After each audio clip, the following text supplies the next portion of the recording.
चलो, आज हम देखने वाले स्टैंडर्ड 9th में चैप्टर 8 में एक्सरसाइज 8.1। हमने पहले 1 2 3 देखा, लेकिन फोर्थ शायद हम भूल गए थे और हमने फिफ्थ कर दिया था। वाह। अब हम देखेंगे क्या है fourth question. ABCD is a rectangle. ABCD हमारे पास रेक्टेंगल है, उसमें AC bisect angle A as well as C। तो यहाँ पे हमारा काम आसान क्या है, ये दोनों बाइसेक्ट हो रहे हैं। तो पहले हम उसके बारे में बात करते हैं कि इन ABCD AC bisect angle A and angle C। हम नाम देते, नंबर देते 1 2 3 एंड, तो उसके ऊपर से हम क्या लिख सकते हैं, 1 equal to 2 and 3 equal to y। हमने ऐसा क्यों लिखा, क्योंकि बाइसेक्ट कर रहा है, यानी दोनों एंगल क्या है। लेकिन मुझे प्रूव क्या करना है, so that ABCD is a square. ABCD square है। अब इसमें मुझे 90 डिग्री प्रूव नहीं करना है, क्योंकि ऑलरेडी ये रेक्टेंगल है। तो रेक्टेंगल में चारों एंगल क्या होंगे, तो मुझे प्रूव करना है एडजेसेंट साइड इक्वल होनी चाहिए।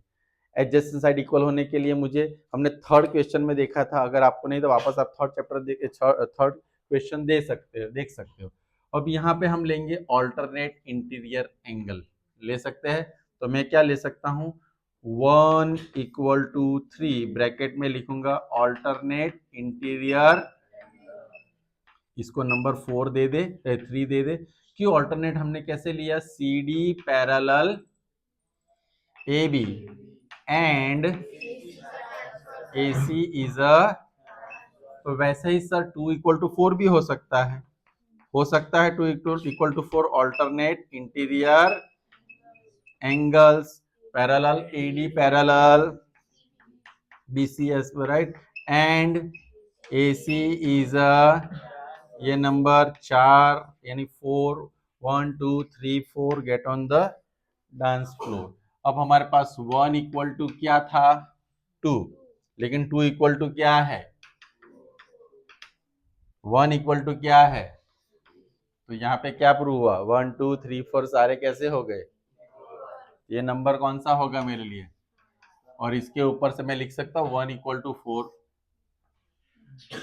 सारे का, 2 equal to 1 equal to, and therefore हम क्या लिख सकते हैं, 1 इक्वल टू हमने ले लिया। अब 1 के सामने कौन सी साइड है, पहले ले लेते, इन ट्राइंगल ABC 1 इक्वल, यहाँ था 1 इक्वल टू क्या ले लिया था हमने, 4 नंबर 6, राइट। तो 1 इक्वल टू क्या हो सकता है यहाँ पे, 1 इक्वल टू 4 फ्रॉम 6 हमने लिया। 1 के सामने कौन सी साइड है, 4 के सामने कौन सी साइड है, हम इसमें क्या लिख सकते हैं, sides opposite to equal angles. तो ये दोनों क्या हो गए, इक्वल। तो हम ऐसा कर सकते हैं कि AB के ऑपोजिट तो CD भी इक्वल होता है, क्योंकि ये तो रेक्टेंगल है। दूसरा BC के ऑपोजिट AD भी हो सकता है, क्योंकि ये तो रेक्टेंगल है। हम क्या लिख सकते हैं, sides of, opposite sides of rectangle. Clear हुआ सबको। देन व्हाट नेक्स्ट, और क्या कर सकते हैं,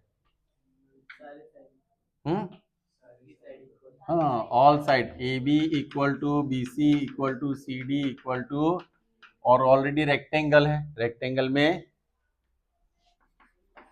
तो इट इज क्या प्रूव करना है हमें, स्क्वायर प्रूव करना है। एंड देयरफॉर ABCD इज अ, क्योंकि ऑलरेडी रेक्टेंगल है तो सारी एंगल्स तो क्या होने वाले हैं। अब उसमें दूसरा क्या है, diagonals BD bisect B as well as D। चलो, तो यही खिचड़ी वहां पे भी पकानी है। मुझे क्या करना है, एक डायगोनल ड्रॉ करना है। अब इसमें 1 2 3 4 दे दिया, तो एक काम करते, यहाँ पे नाम अलग दे देते, ABC एंड, जिससे आपको समझने में आसानी रहे। 5 6 7 8 ज्यादा लंबा हो जाएगा, तो ABCD थोड़ा आसान रहेगा। अब मुझे प्रूव करना है कि ये दोनों इक्वल है, ये दोनों इक्वल है। लेकिन उससे पहले सेकंड नंबर के लिए मैं क्या करूंगा, angle A equal to angle C, A और सी इक्वल ले लिया। क्यों सर इक्वल ले लिया? तो मैं लिख सकता हूं ऑल्टरनेट इंटीरियर एंगल्स। क्यों ऑल्टरनेट इंटीरियर एंगल्स? क्या है? AD parallel BC and BD is transversal. तो हम क्या कह सकते हैं यहाँ पे, कोई बता सकता है? ये खत्म हो गया। दूसरा क्या कह सकते हैं? वैसे ए इक्वल टू सी ले लिया, तो बी इक्वल टू क्या ले सकते हैं? Angle B equal to angle, तो ऑल्टरनेट इंटीरियर क्या ले सकते हैं उसमें? सॉरी, हाँ आप लोग इतना साथ में बोल रहे हैं कि मैं कंफ्यूज आ जा रहा हूँ। A B parallel C D and B D is transversal. तो चलो हमने इसको नंबर 2 दे दिया, लेकिन सडनली मुझे एक और चीज याद आ गई कि भाई यहाँ पे जो ये ट्राइंगल मैं एक ले रहा हूँ, कौन सा? D A C, not D A C, मैं ले रहा हूँ डी सी एंड बी। उसमें हमने, और यहाँ पे एक ऐसा है पूरा हमारा ये वाला सेगमेंट, ए इक्वल टू हमने क्या लिया? सी। डी इक्वल टू हमने क्या लिया? हमने इतना। तो मुझे ये बताओ सी डी इक्वल टू मैं क्या ले सकता हूँ? सी डी इक्वल टू क्या ले सकता हूँ? B C. सर ये कैसे ले सकते हैं? साइड्स ऑफ ले लिया सर ने, तो अब सी डी के सामने, सॉरी सी डी के सामने, ये अभी भूल जाओ इसको, ये सी डी के सामने कौन सा एंगल है? और बीसी के सामने कौन सा एंगल है? बी। ये क्या लिखा हमने?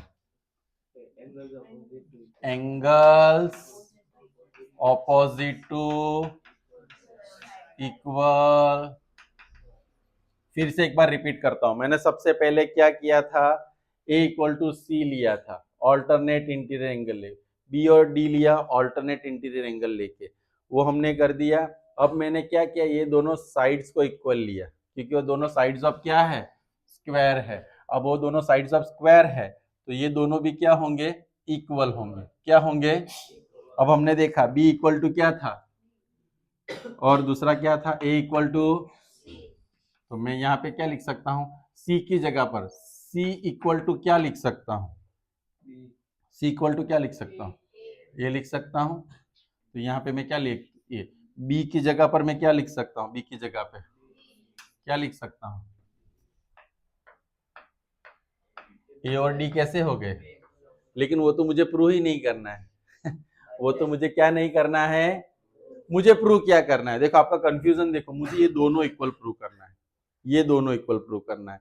तो मैं यहाँ पे फिर से एक बार बताना चाहूंगा, ए इक्वल टू क्या है मेरे पास? सी। बी इक्वल टू क्या है मेरे पास? डी। तो मैं लिख सकता हूँ ए इक्वल टू बी क्या हो सकता है? सर लेकिन कैसे? हमें ये फिर भी समझ में नहीं आया, क्योंकि यहाँ पे क्या है? बी सी इक्वल टू क्या है?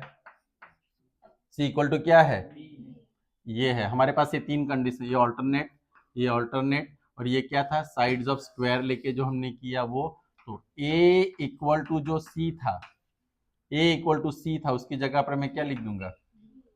क्या लिख दूंगा? और यहाँ पे डी था, तो मैं बी और डी में से किसको चेंज करूंगा? बोलो, बी और डी में से किसको चेंज करूंगा? डी को। तो बी इक्वल टू क्या था हमारे पास? तो सी की जगह पर मैं क्या लिख दूंगा? बी लिख दूंगा। बी की जगह पे क्या करेंगे? यहाँ पे सी लिख दूंगा, और यहाँ पे क्या लिखूंगा? तो A equal to B, C equal to D. और एक आसान तरीका है, क्या? ए इक्वल टू क्या था? सी इक्वल टू क्या था? बी इक्वल टू क्या है? तो प्रूव हो गया, A equal to B and C equal to.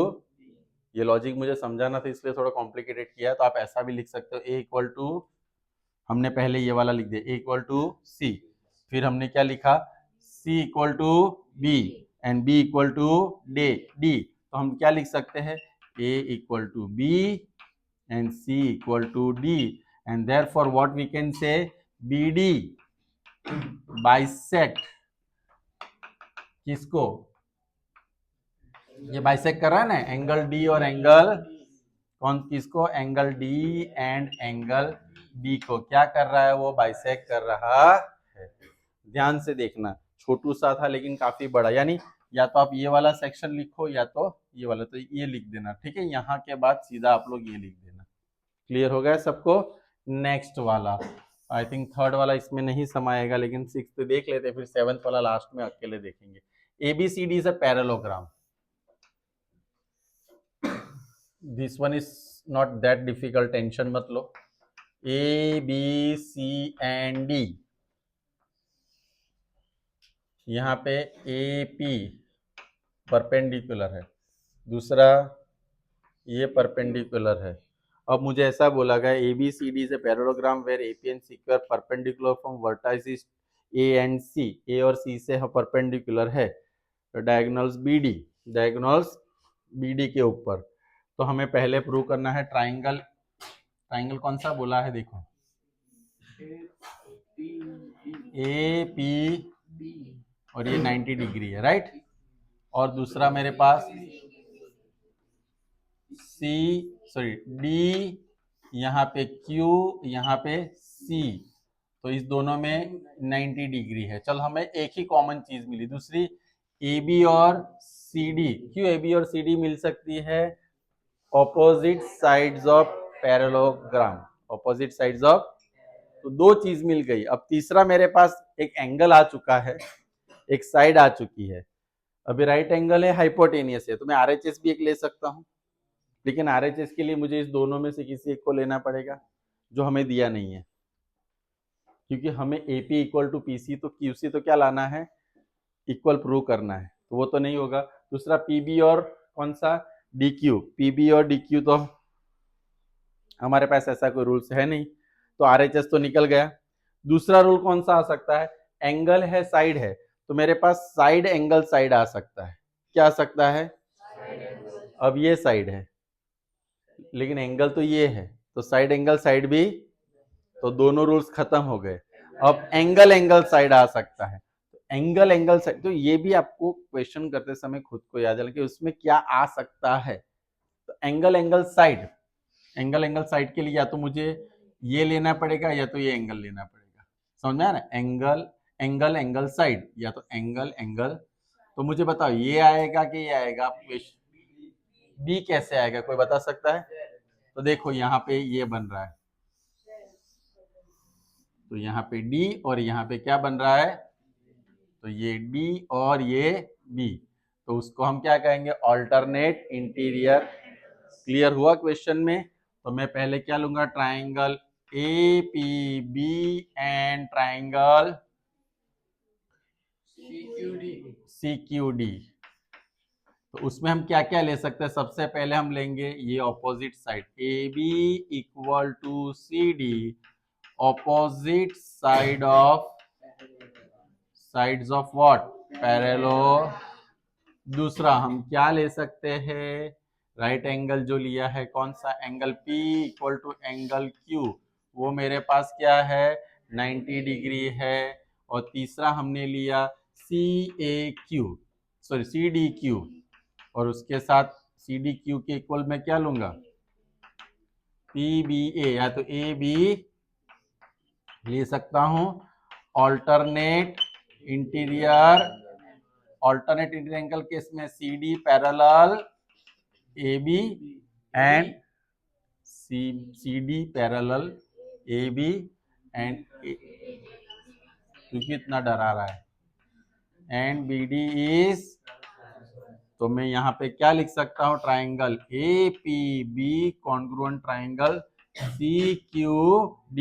Rules कौन सा आया, एंगल एंगल, तो उसके हिसाब से हम क्या ले सकते हैं, ये दोनों इक्वल है, AP इक्वल टू, वैसा कुछ प्रूव करना है अंदर, यानी जो डिस्टेंस है वो कैसा होता है। तो हमने क्या, एक ये रूल याद रखना, कोई भी डायगोनल होता है उस पैरेललोग्राम में, तो वर्टाइसिस से उसका डिस्टेंस क्या होने वाला है, अगर परपेंडिकुलर है तो डिस्टेंस ऑलवेज क्या होता है, सेम होता है। समझ में आया सबको। अब हमें क्या ढूंढना है उसमें, कुछ नहीं।